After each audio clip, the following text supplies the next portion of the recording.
Et justement, pour revenir sur le discours de Nasser Bourita sur l'engagement humanitaire du Maroc prononcé à l'issue du premier sommet extraordinaire de l'Union africaine, nous sommes en direct depuis Rabat avec Driss Aissaoui, analyste politique et économiste. Bonjour. Bonjour. Alors, le ministre marocain des Affaires étrangères a déclaré la solidarité agissante du roi Mohamed VI est le socle de la conduite structurant l'engagement humanitaire du Maroc, un engagement solidaire mais également pragmatique. Quels sont pour vous les points saillants de l'engagement du Maroc ? C'est un engagement qui date depuis un certain nombre d'années et c'est le roi Mohamed VI qui l'a toujours porté à travers ses visites personnelles à un certain nombre de pays.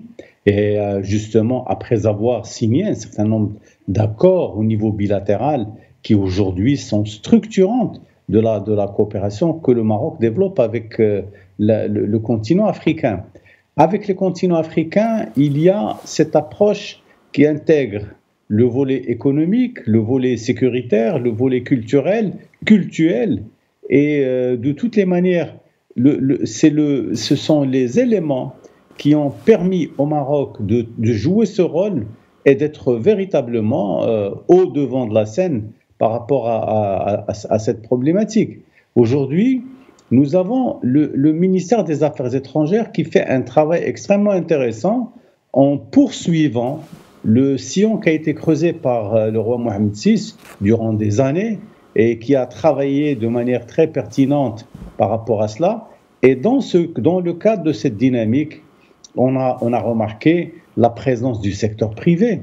Quand on parle du secteur privé, il y a bien entendu le bâtiment, il y a la banque, il y a l'assurance, donc il y a aussi la téléphonie mobile. Et le Maroc donc est présent à travers ces institutions avec ces pays-là pour exprimer d'abord sa coopération, pour exprimer son partenariat extrêmement intelligent et voulu par le Maroc pour ces pays-là. Et si vous voulez, on n'a même pas besoin de faire un bilan technique de ce qui existe ici ou là. Le Maroc est très présent et le roi Mohamed VI a fait en sorte que cela devienne une réalité. Et c'est aujourd'hui une réalité que tous les Africains peuvent palper de la main parce que ça touche leur vécu quotidien. Alors, d'après Nasser Bourita, les engagements du Royaume se basent sur une approche intégrant les défis sécuritaires, humanitaires et écologiques sur le continent.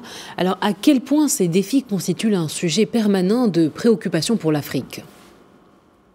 Vous venez de le citer dans le journal. Le défi sécuritaire est un défi extrêmement important qui pose problème non seulement au Maroc, mais à tous ces pays-là. Et il a fallu intégrer le défi sécuritaire à cette approche. Et le Maroc a toujours appelé les pays d'Europe, tous les pays de la région, pour faire en sorte de lutter contre le terrorisme. Le Maroc avait d'abord, d'ailleurs, abrité il y a quelques semaines, un sommet au Maroc international où il y avait plus de 80 pays qui sont venus discuter de l'impact du défi sécuritaire posé par le terrorisme. Et aujourd'hui, il y a un travail extrêmement dense qui est fait entre le Maroc et ces pays et qui permettra très certainement d'éradiquer ces problèmes-là. Je ne voudrais pas citer tous les cas, ils sont connus.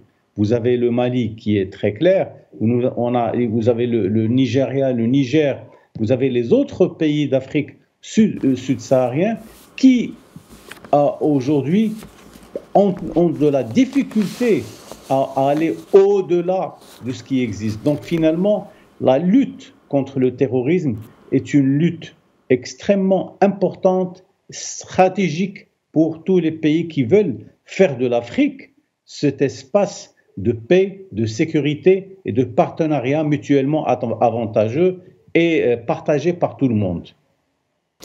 Eh bien, merci Driss Aissaoui pour ces précisions. Je rappelle que vous êtes analyste politique et économique.